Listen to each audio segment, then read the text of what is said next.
ভারতের দাদাগিরির দিন শেষ, তিস্তা বাস্তবায়ন চীনের সহায়তায়।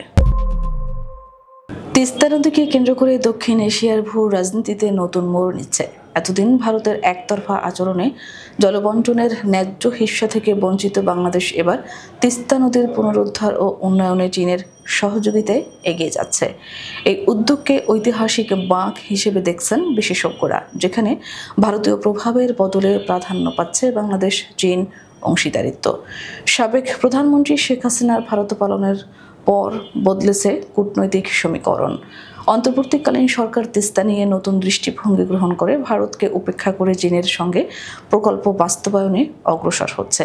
তিস্তা নদীর সমন্বিত ব্যবস্থাপনা ও পুনরুদ্ধার প্রকল্প বাস্তবায়নে চীনা প্রতিনিধি দল সম্প্রতি তিস্তা পাড়ের এলাকা পরিদর্শন করে সম্ভাব্যতা যাচাই করেছেন। তারা স্থানীয়দের সঙ্গে মতবিনিময় করে দ্রুত কাজ শুরুর আশ্বাস দিয়েছেন।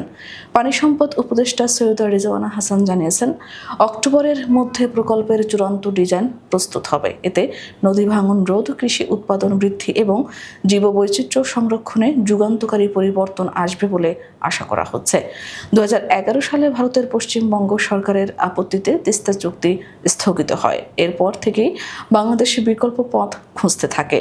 2021 সালে চীনের সঙ্গে সম্ভাব্যতা যাচাই ও বিনিয়োগ প্রস্তাব আসে, কিন্তু শিলিগুড়ি করিডোরের পাশে তিস্তার অবস্থান এবং ভারতের নিরাপত্তা উদ্বেগ প্রকল্প বাস্তবায়নে বাধা হয়ে দাঁড়ায়। দীর্ঘদিন ভারতের আপত্তির কারণে প্রকল্পটি ঝুলেছিল। 1975 সালে ভারত পশ্চিমবঙ্গে গজলডোবায় বাঁধ নির্মাণ করে তিস্তার প্রবাহ নিয়ন্ত্রণে নেয়। এর ফলে বাংলাদেশের উত্তরাঞ্চলে নদী শুকিয়ে মরুকরণ প্রক্রিয়া শুরু হয়। ভারতের দাদাগিরির প্রতীক এই একতরফা পানি প্রত্যাহারের বিরুদ্ধে দীর্ঘদিন ধরে আন্দোলন করে আসছেন তিস্তা পাড়ের মানুষ। জাগবাহে তিস্তা বাঁচাই সংগ্রাম পরিষদের প্রধান সমন্বয়ক ও বিএনপি নেতা অধ্যক্ষ আসাদুল হাবিব দুলু বলেন, তিস্তা এখন গণদাবি। এই প্রকল্প বাস্তবায়ন হলে নদী পাড়ের প্রায় 2 কোটি মানুষের জীবন ও জীবিকা রক্ষা পাবে। দিল্লির তাবেদারি নয়, জীববৈচিত্র্য রক্ষাই আমাদের আন্দোলনের লক্ষ্য। চলতি বছরের 17 ফেব্রুয়ারি থেকে 48 ঘন্টার অবস্থান কর্মসূচিতে 115 কিলোমিটার জুড়ে তিস্তা তীরে আন্দোলন হয়, যেখানে বিএনপির মহাসচিব মির্জা ফখরুল ইসলাম আলমগীর উদ্বোধনী বক্তব্য দেন এবং শেষ দিনে তারেক রহমান ভার্চুয়ালি যুক্ত হন।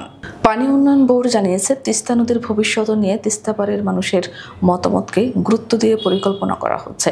এর ফসল বাস্তবায়ন শুধু উত্তরাঞ্চলের পুনর্জাগরণ নয়, বরং বাংলাদেশের সার্বভৌম সিদ্ধান্তের প্রতীক হয়ে উঠতে পারে।